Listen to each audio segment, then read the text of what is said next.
Om Swastiastu. Selamat pagi para peserta didik. Selamat berjumpa dalam pembelajaran agama Hindu pada pertemuan yang pertama kali ini. Apa kabar kalian? Bapak berharap kalian semua dalam keadaan sehat, dalam lindungan Ida Sang Yang Widi Wasa, sehingga kalian bisa mengikuti pelajaran yang Bapak akan berikan melalui daring atau belajar dari rumah. Nah, sebelum kita mulai pelajaran hari ini, marilah kita berdoa. Semoga Sang Yang Aji Saraswati memberikan pengeruh ilmu pengetahuan kepada kita semua. Ambil sikap amustikarana. Berdoa dimulai. Om Saraswati Namastubhyam Warade Kamarupini Widya Rambam Karisyami Sidir Bawam Tume Sada. Selesai. Baik, silahkan buka buku pelajaran agama Hindu pada bab pertama, yakni materi tentang Atman dalam Bhagavad Gita.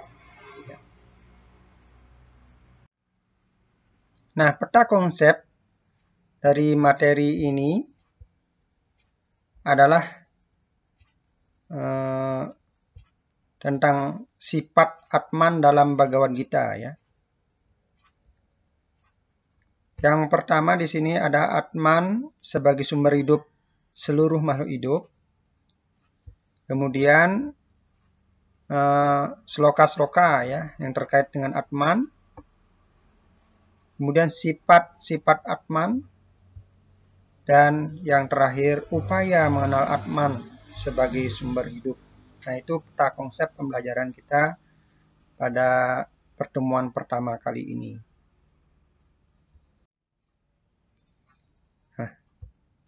Nah, kompetensi inti, kemudian kompetensi dasar, dan indikator. Nah, di sini kompetensi inti, ya, ada juga KI 1, KI 2, KI 3, dan KI 4. KI 1 ini dan KI 2 adalah sikap spiritual, menghayati dan menghargai ajaran agama, ya. Itu kaitannya, ya.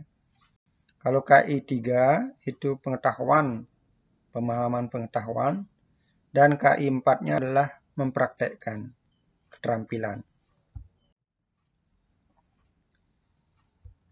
Kemudian kompetisi dasar atau juga nanti ini berkaitan dengan tujuan daripada pembelajaran, yakni menghayati sifat-sifat Atman yang tertuang dalam kitab Bhagavad Gita, yaitu adalah tentang spiritual kita.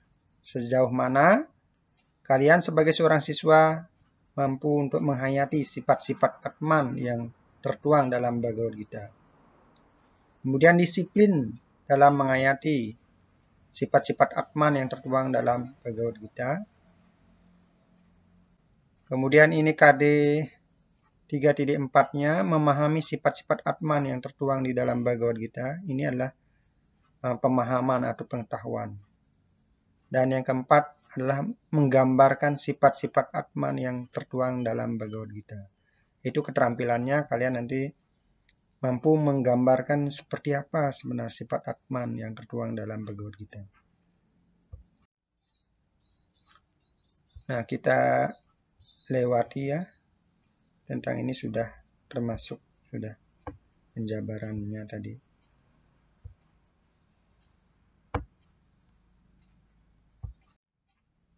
Nah, persepsinya.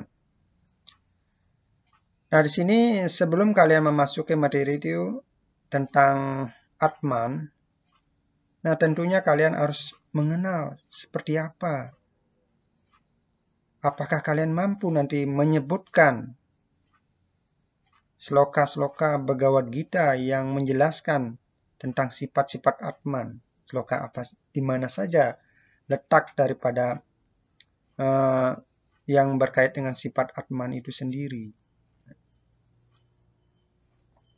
Kemudian yang kedua, kalian harus mampu menjelaskan Atman sebagai sumber hidup seluruh makhluk hidup.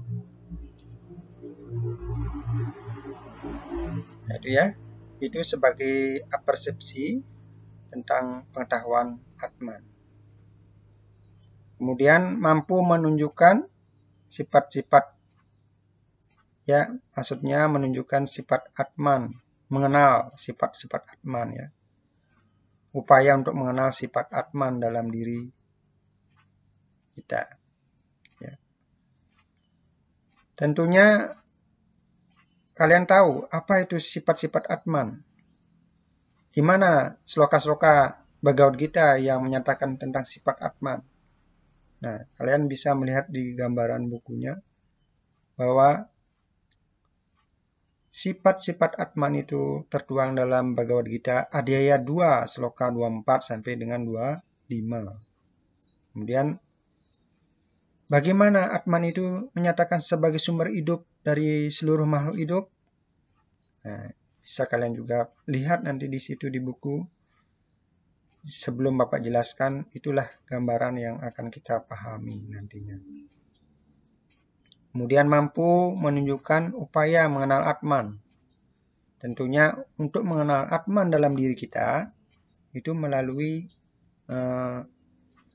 Catur Marga Yoga. Catur Marga Yoga atau dikenal dengan istilah jalan untuk menuju Tuhan. Nah, inilah materi, gambaran materi yang akan kita pelajari, yaitu tentang Atman, pengertiannya, di mana sloka-sloka yang termuat dalam Bhagavad Gita, kemudian sifat-sifat Atman, fungsi Atman, dan upaya-upaya untuk mengenal Atman.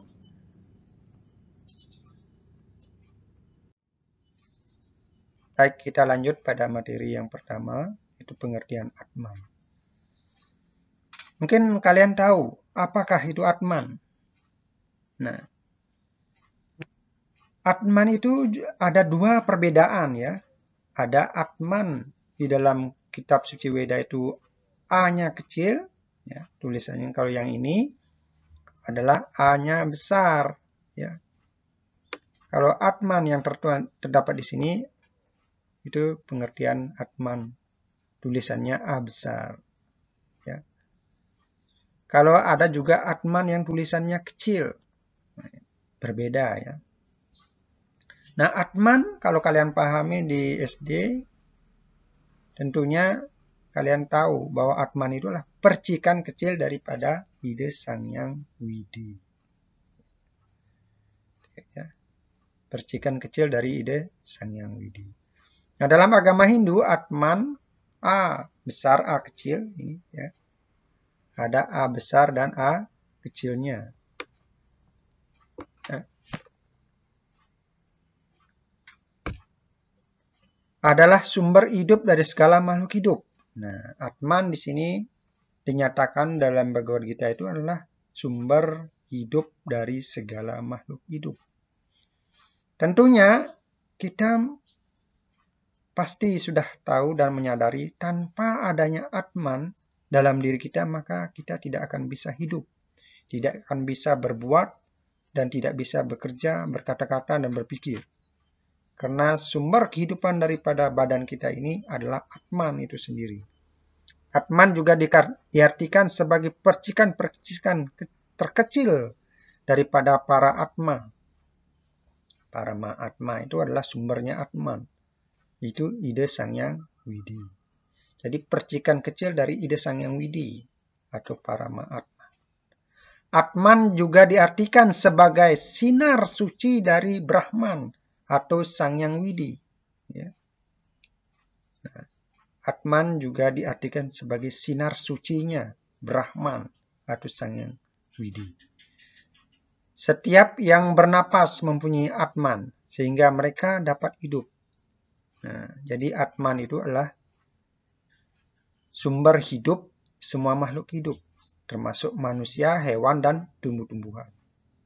Nah, jadi tumbuh-tumbuhan itu memiliki Atman. Ya. Binatang juga memiliki Atman. Dan manusia juga memiliki Atman. Atman yang ada pada tumbuh-tumbuhan itu namanya apa? Stawara. Janggama, ya, binatang, dan juga Atman yang dalam diri manusia. Kita lanjut. Nah, ini gambaran bahwa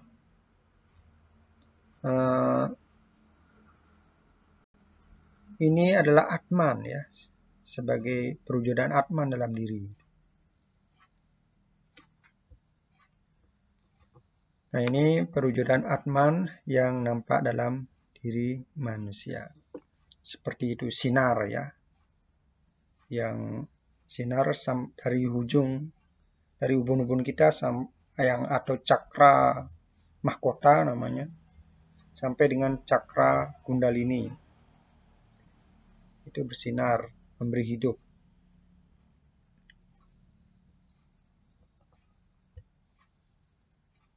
Ini contoh Atman, ya, seperti itu. Kita lanjut. Nah, di dalam Weda Wakya dinyatakan bahwa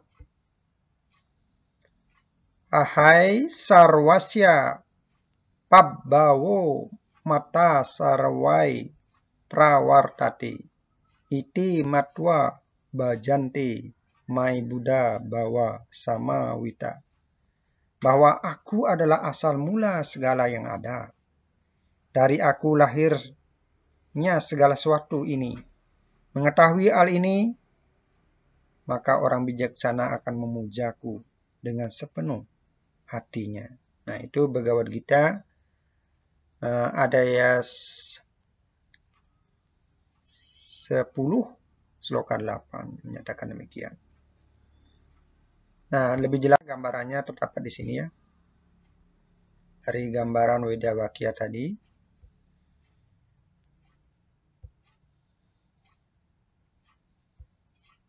Nah, ini adalah Sang Yang Widiwasa yang menciptakan semua yang ada ini. Dia adalah asal mula dari segala yang ada. Nah, ini semua gambarannya. Kalau kita ibaratkan, ya, anggaplah binatang. Bagaimana Sang Yang Widi itu menciptakan alam semesta ini dan isinya, kemudian ketika kiamat atau pralaya, nama dalam istilah Hindu, dia akan menarik semua yang ada di alam semesta ini, termasuk semua isinya akan ditarik kembali. Itu ibaratnya seperti laba-laba, ya. Tahu kalian laba-laba? Nah, laba-laba itu bisa mengeluarkan benang. Ya, benang jaring. Kemudian dalam jaring itu nanti ketika sudah selesai digunakan, dia akan menarik kembali benang itu masuk ke dalam tubuhnya. Dia bisa mengeluarkan benang dari dalam tubuhnya, ya, dibuat jaring untuk perangkap, untuk kehidupan, ibaratnya untuk mencari hidup, makanan. Kemudian ketika tidak diperlukan lagi, dia akan menarik benang itu ke dalam dirinya. Seperti itulah diibaratkan Tuhan itu adalah asal mula yang ada, kemudian beliaulah penentu dan kemudian kembali kepadanya ketika pralaya atau kiamat.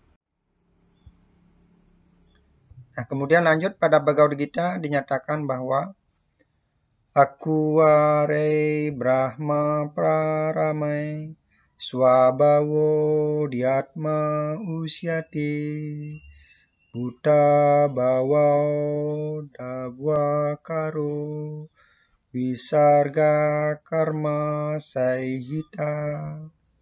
Yang kekal abadi, yang maha agung adalah Brahman, yang bersemayam dalam badan individu, di mana adiatman, karma, ini semua diberikan kepada persembahan yang melahirkan yang maha utama. Ini tertutup oleh layar, ya.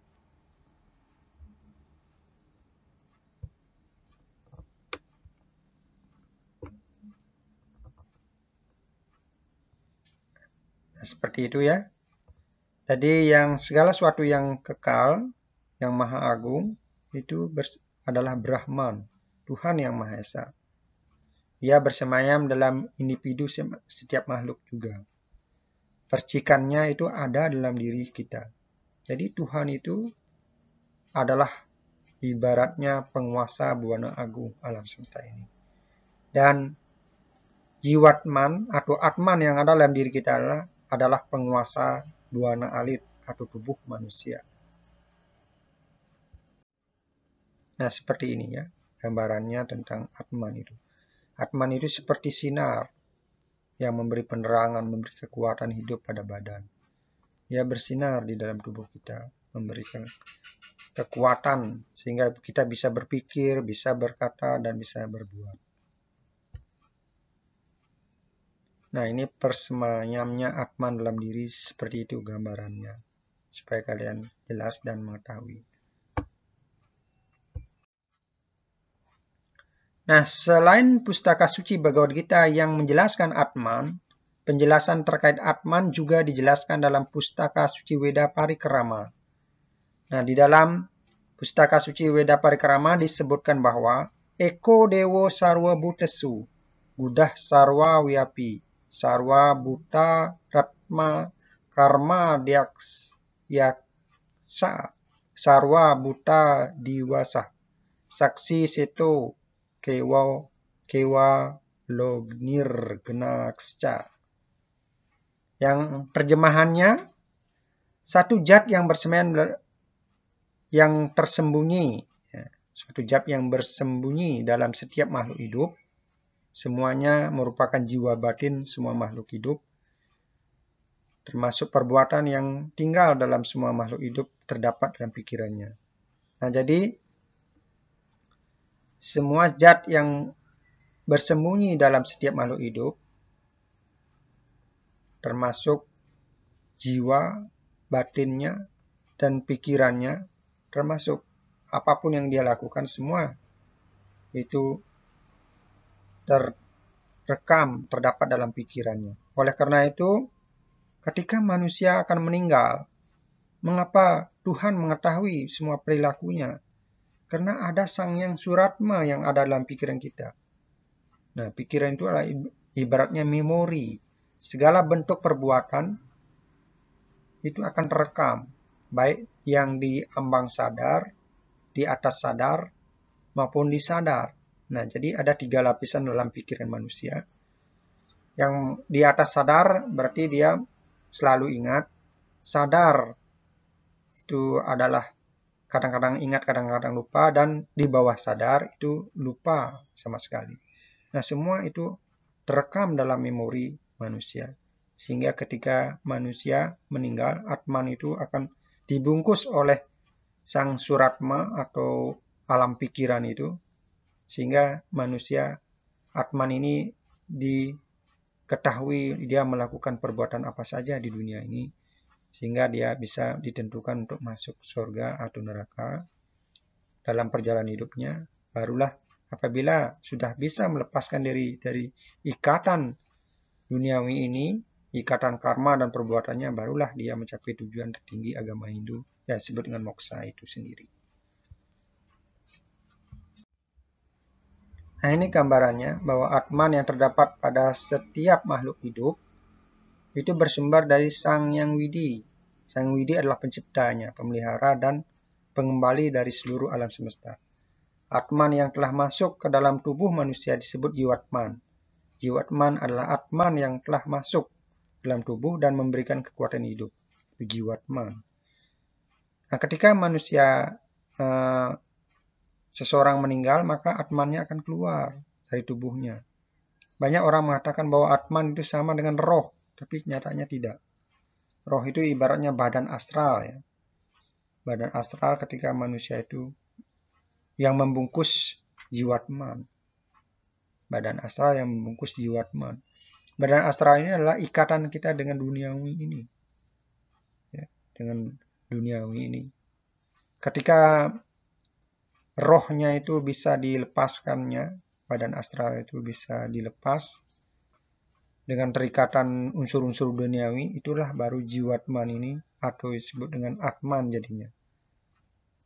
Nah, ketika jiwatman ini masih dibungkus oleh roh atau badan astral, maka dia menjadi atman yang kecil, masih A-nya kecil, dalam arti dia masih diikat dengan duniawi. Dia tidak sempurna, seperti halnya percikan kecil dari Sang Hyang Widi, atman itu sendiri.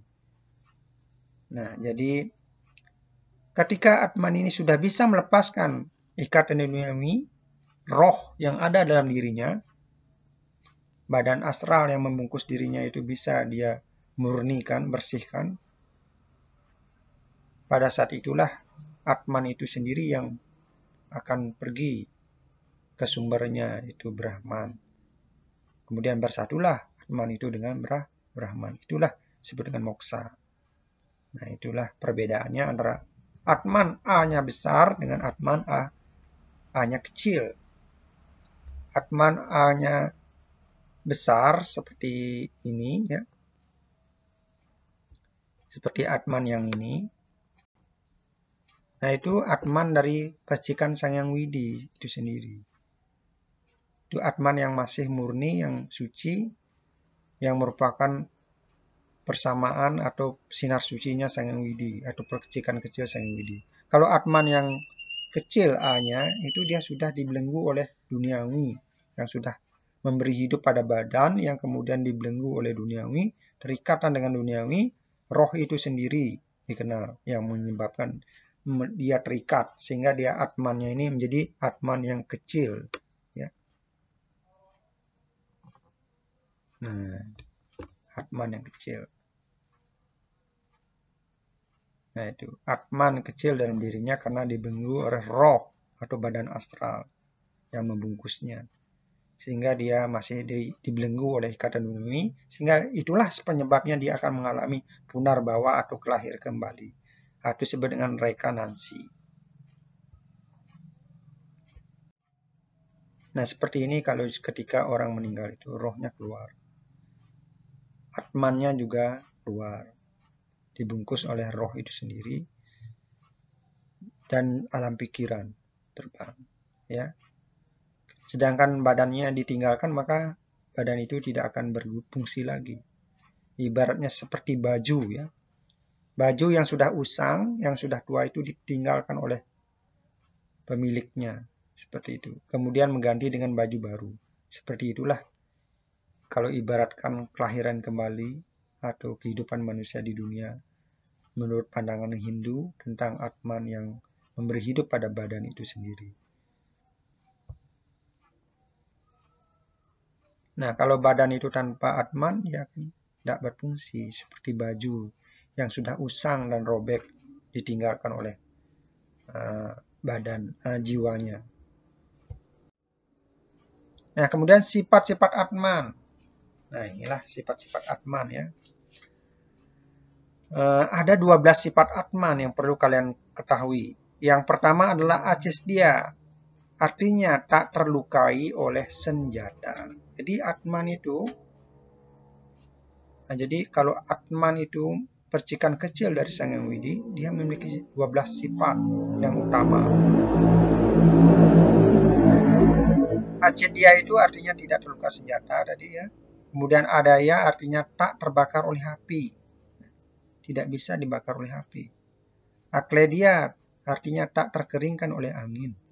Asesya artinya tak terbasahkan oleh air. Nitya artinya kekal atau abadi. Sarwagatah artinya ada di mana-mana.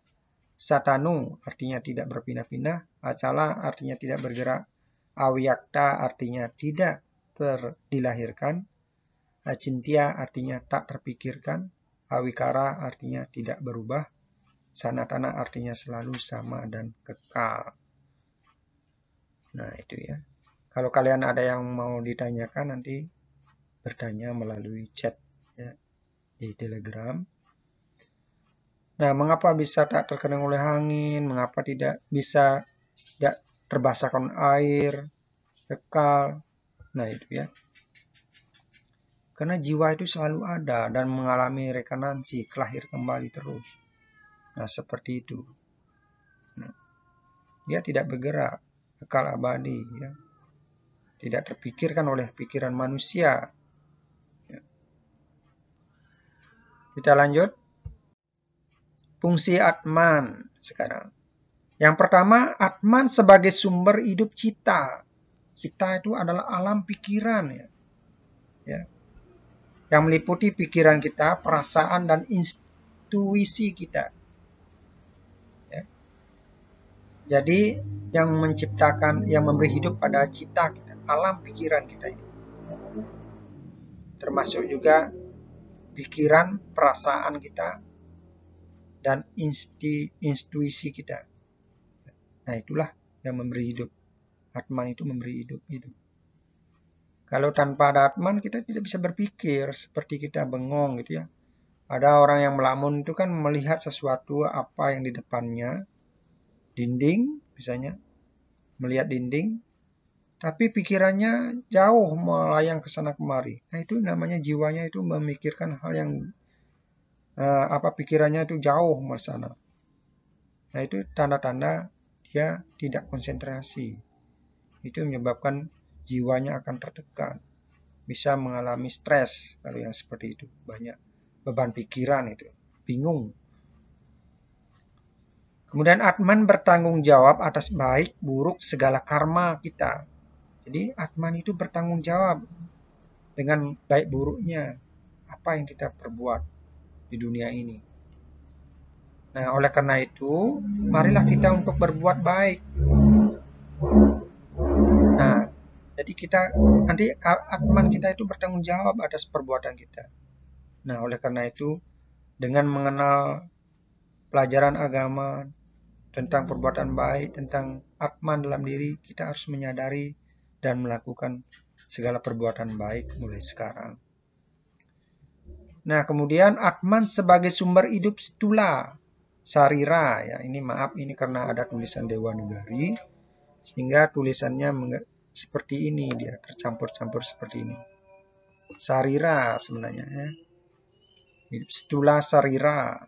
Ya, Sarira itu adalah badan kita, yang meliputi darah, daging, tulang, lendir, otot, sumsum, otak, dan sebagainya.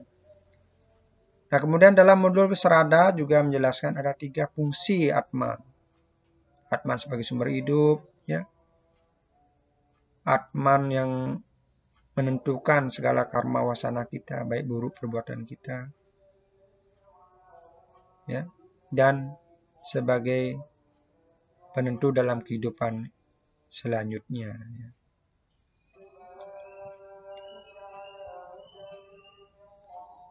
Nah, itu ada 3 fungsi Atman. Atman sebagai sumber hidup cita, alam pikiran, perasaan, dan intuisi. Atman bertanggung jawab atas baik buruk segala karma kita, ya, bertanggung jawabnya. Kalau kita melakukan segala kesalahan atau dosa, kita akan dikena hukumannya, ya, di neraka dengan roh kita itu disiksa.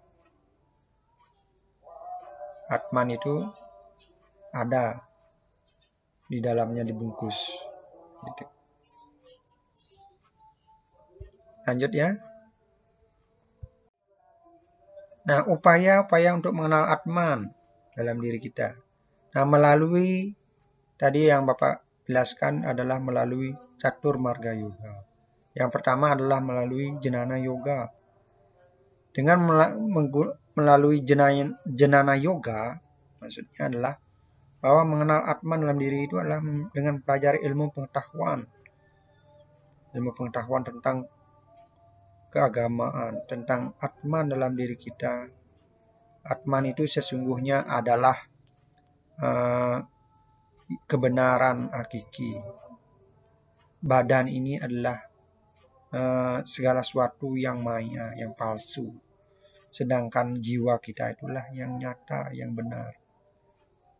Karena jiwa ini walaupun tidak nyata kelihatan, tetapi dia tetap hidup selamanya. Sedangkan badan kita akan mengalami perubahan. Ya, tidak tetap tidak kekal adanya. Dari kecil ya, belum lahir, kemudian lahir, anak-anak, remaja, nanti dewasa, tua, akhirnya meninggal kembali. Itu artinya tidak nyata. Badan itu maya, palsu keadaannya, tidak tetap, selalu berubah. Kemudian melalui cinta kasih atau bhakti yoga. Nah, dengan menyerahkan segala sesuatu hidup kita, mengorbankan badan kita ini dengan sujud bakti kepada Tuhan, menyerahkan segala sesuatu badan kita, mengorbankan perasaan, mengorbankan jiwa, cinta, kasih pada sesama. Nah, itu adalah bakti. Dengan demikian kita akan sadar dan mengenal Atman dalam diri kita melalui bakti, itu cinta kasih yang mendalam terhadap sesemua makhluk ciptaan Tuhan.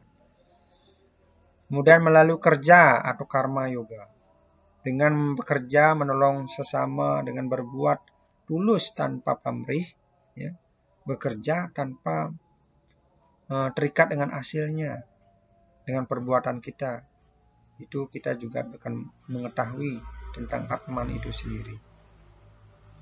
Nah, jadi apabila kita bisa bekerja tapi tidak mengikatkan diri akan hasilnya, apakah pekerjaan kita itu mendatangkan hasil atau tidak, kita tidak begitu memperhatikan hasilnya. Yang penting kita melakukan pekerjaan dan pekerjaan dengan baik dan benar. Dan fokus dengan apa yang kita lakukan. Sehingga kita mengurangi kesalahan-kesalahan yang kita perbuat.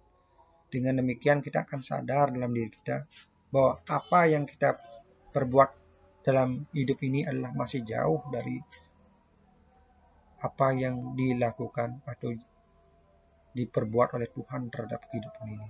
Dialah mahakarya menciptakan segalanya, termasuk menciptakan diri kita. Nah, jadi kecil kita, tidak ada artinya, seperti debu yang tidak ada artinya dalam hidup kita ini, perbuatan yang kita lakukan. Kemudian melalui Raja Yoga yang keempat, yaitu mengenal Atman melalui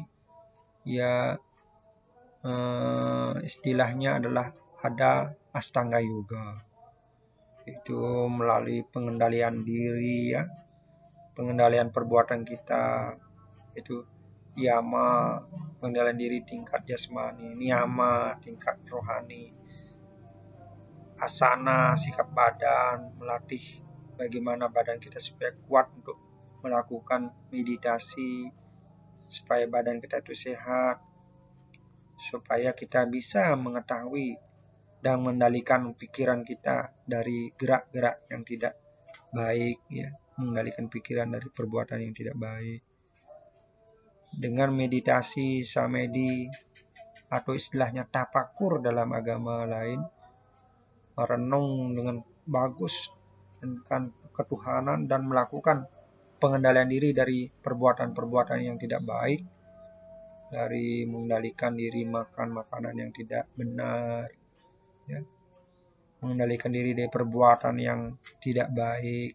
Nah, semuanya itu akan mengetahui dan mengenal Atman dalam diri kita.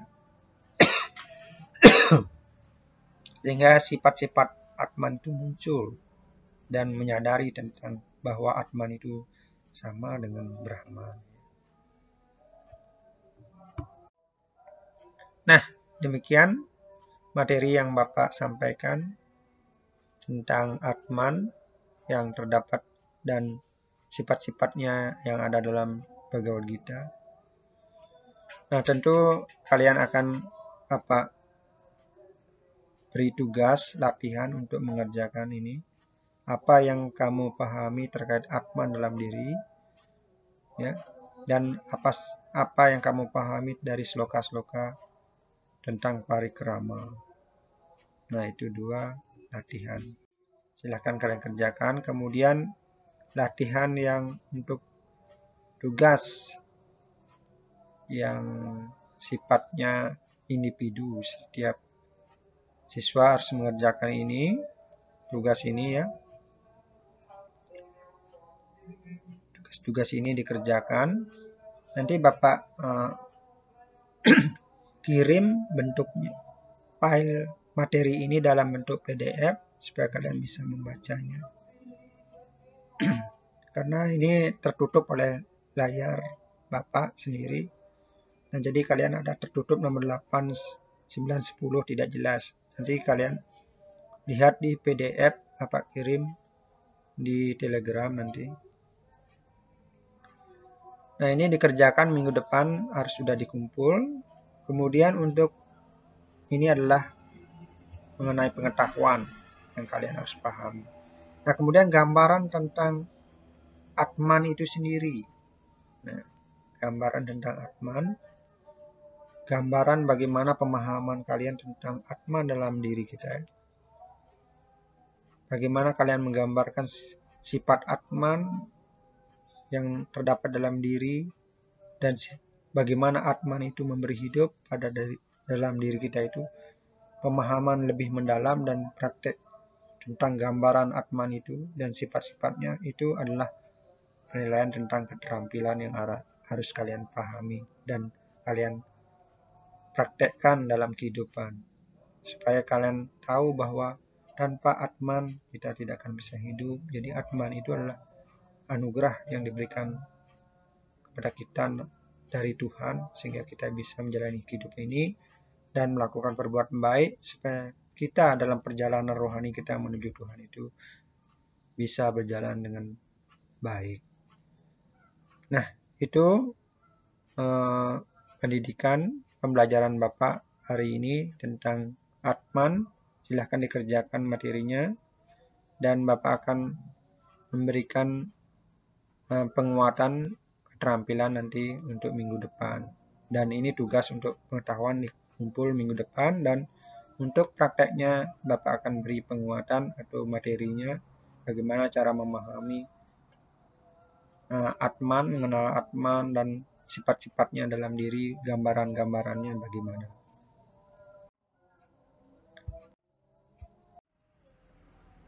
Baik, untuk materi pada hari ini kita cukupkan sampai di sini. Sebelum kita tutup, marilah kita berdoa. Semoga apa yang kita pelajari mendapat anugerah dari Sang Widi.